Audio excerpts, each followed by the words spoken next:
নমস্কার বন্ধুরা, এর আগে তো ডিম কষা আপনারা অনেকবার খেয়েছেন। একবার এই পদ্ধতিতে বানিয়ে দেখতে পারেন, খেতে কিন্তু ভীষণ ভালো লাগে। চলুন তাহলে দেখা যাক কী কী নিয়েছি ডিম, সমস্ত কিছু উপকরণ নিয়ে নিয়েছি আমি। সবার প্রথমে ডিমটাকে সেদ্ধ করে নেব। এবার ছুলে নিয়েছি আমি, এবার ছুরির সাহায্যে একটু চিড়ে নেব। এবার এর মধ্যে দিয়ে দেবো সামান্য নুন আর হলুদ। এবার কড়াইতে তেল দিয়ে দিয়েছি, ভেজে নেব লাল লাল করে। বেশি ভাজা দরকার নেই, হালকা লাল করে ভাজলেই হবে। ব্যাস এবার উঠিয়ে নেব। এবার ওই তেলের মধ্যে দিয়ে দেবো গোটা গরম মশলা, বড় সাইজের 2টো পেঁয়াজের পেস্ট,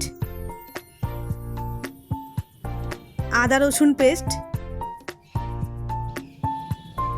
জিরের গুঁড়ো, ধনের গুঁড়ো, লঙ্কার গুঁড়ো, কাশ্মীরি লঙ্কার গুঁড়ো, হলুদ, স্বাদ মতন নুন। এবার দিয়ে দেবো টমেটো সস। এবার হালকা একটু লাল লাল করে ভেজে নেব। এবার দিয়ে দেবো মিট মশলা। মিট মশলা দিয়ে করে দেখবেন খেতে কিন্তু ভীষণ ভালো লাগে। এবার আরেকটু ভাজা ভাজা করে নেব। দিয়ে দেবো চেরা কাঁচা লঙ্কা, পরিমাণ মতন জল। এবার হালকা ফুটে আসলে দিয়ে দেবো ডিম।